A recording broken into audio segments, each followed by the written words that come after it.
अस्सलामुअलैकुम, आप देख रहे हैं अलिफ शोबिज़ सीक्रेट्स। आज के इस वीडियो में मैं बात करने जा रही हूँ खूबसूरत और वर्सटाइल सीनियर अदाकारा फ़रीदा शब्बीर के बारे में।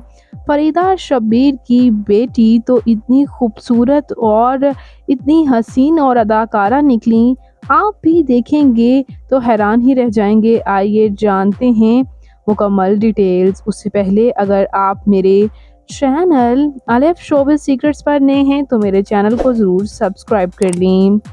खूबसूरत और वर्सटाइल अदाकारा फ़रीदा शब्बीर, जिनकी शादी शब्बीर जान के साथ हुई थी, उनसे उनके 2 बच्चे हैं और ये हैं इनकी बेटी यशमीरा जान।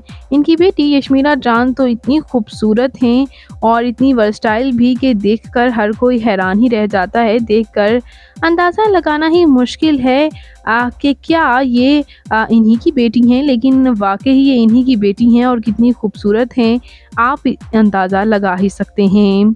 खूबसूरत सीनियर अदाकारा फ़रीदा शब्बीर की बेटी यशमीरा जान तो उनसे भी ज़्यादा खूबसूरत हैं। अगर आपको ये वीडियो अच्छी लग रही हो तो वीडियो को लाइक कर दीजिएगा और मज़ीद इंटरेस्टिंग वीडियोज़ के लिए मेरे चैनल अलिफ शोबिज़ सीक्रेट्स को ज़रूर सब्सक्राइब कर लें। अल्लाह निगहबान।